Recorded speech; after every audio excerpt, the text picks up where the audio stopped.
హర్యానాలో ఒక్కసారిగా ట్రెండ్ మారింది. బీజేపీ కాంగ్రెస్ మధ్య హోరాహోరీ పోటీ నెలకొంది. ఉదయం నుంచి ఇప్పటి వరకు లీడ్లో దూసుకెళ్తూ కూడా జోరు కొనసాగించిన కాంగ్రెస్ పార్టీ ఒక్కసారిగా వెనకబడింది.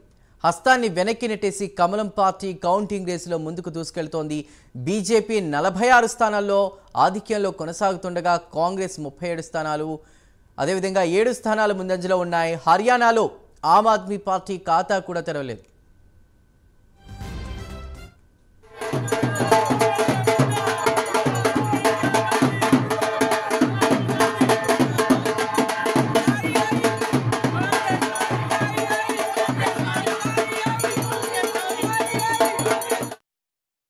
ఇక జమ్మూ కాశ్మీర్లో కాంగ్రెస్ కూటమి దూసుకువెళుతోంది. ప్రస్తుతం 34 స్థానాల్లో ఆధిక్యంలో ఉంది.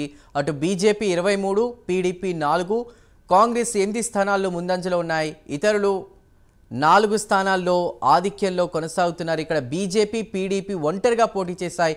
కాంగ్రెస్, నేషనల్ కాన్ఫరెన్స్ పొత్తులో ఉన్నాయి.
హర్యానాలో ఒక్కసారిగా ట్రెండ్ మారింది. బీజేపీ కాంగ్రెస్ మధ్య హోరాహోరీ పోటీ నెలకొంది. ఉదయం నుంచి ఇప్పటి వరకు లీడ్లో దూసుకెళ్తూ జోరు కొనసాగించిన కాంగ్రెస్ పార్టీ ఒక్కసారిగా వెనకపడింది. హస్తాన్ని వెనక్కి నెట్టేసి కమలం పార్టీ కౌంటింగ్ రేసులో ముందుకు దూసుకెళ్తోంది.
ఇక జమ్మూ కాశ్మీర్లో కాంగ్రెస్ కూటమి దూసుకెళ్తోంది. ప్రస్తుతం 34 స్థానాల్లో ఆధిక్యంలో ఉంది. అటు బీజేపీ 23, పీడీపీ 4, కాంగ్రెస్ 8 స్థానాలు ముందంజలో ఉన్నాయి. ఇతరులు 4 స్థానాల్లో ఆధిక్యంలో కొనసాగుతున్నారు. ఇక్కడ బీజేపీ, పీడీపీ ఒంటరిగా పోటీ చేశాయి. కాంగ్రెస్, నేషనల్ కాన్ఫరెన్స్ పొత్తులో ఉన్నాయి.